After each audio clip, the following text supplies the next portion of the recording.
France, Italy marks 500th anniversary of Leonardo's death.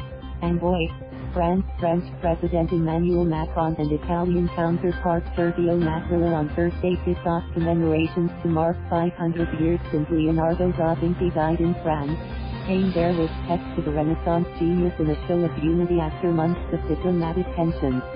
The bond between our countries and our citizens is indestructible, Macron said after the two men lunched at the Clos Luce, the sumptuous manor house where Leonardo spent the last 3 years of his life. Mattarella and Macron, who was accompanied by his wife Brigitte, began their visit at the royal chateau in Amboise, where the heads of state laid wreaths at Leonardo's grave. The Italian leader had started his day with a visit to the fire-ravaged Notre Dame cathedral in Paris. The joint celebrations come after months of mounting diplomatic tensions between Paris and Rome over the hardline policies of Italy's populist government and its support for France's anti-government Yellow Vest protesters. In the worst diplomatic crisis between the two countries since World War II, Paris briefly recalled its ambassador from Rome. Amboise, a sleepy town on the Loire River where Leonardo died in 1519 aged 67, was in virtual lockdown because of fears of protests by France's grassroots Yellow Vest movement. Amboise was turned into a ghost town, with traffic banned within a 5-kilometer, 3-mile, radius and the usually teeming restaurants and shops shuttered. On Wednesday, dozens of cars were towed away, with some foreign owners apparently unaware of the draconian security measures in the town of just 13,000.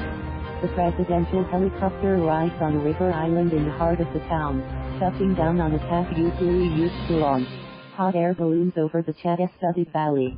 Also Thursday, the two presidents visited the sprawling chateau of Chambord, whose central double-helix staircase is attributed to Leonardo, though the first stone was not laid until 4 months after his death. Among glitterati attending the events were Italian star architect Renzo Piano, French astronaut Thomas Pesquet and historian Stephane Bern, a prominent French television personality. At Chambord, Pesquet told a group of around 500 Italian and French youths, if Leonardo were alive today, maybe he would be a European astronaut. The entire Loire Valley has seized on Leonardo's quincentenary as that of the Renaissance in general, planning more than 500 events across the region, with Bern as the figurehead.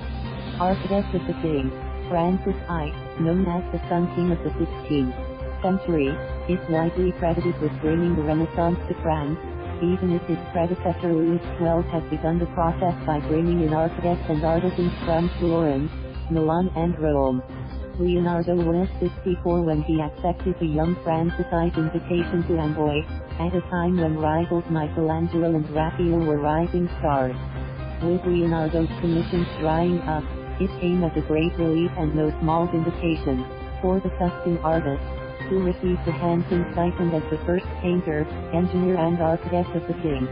At the time, Francis I was barely 23, and his ambitious mother Louise of Savoy knew that Leonardo would be the man who would allow her son to flourish.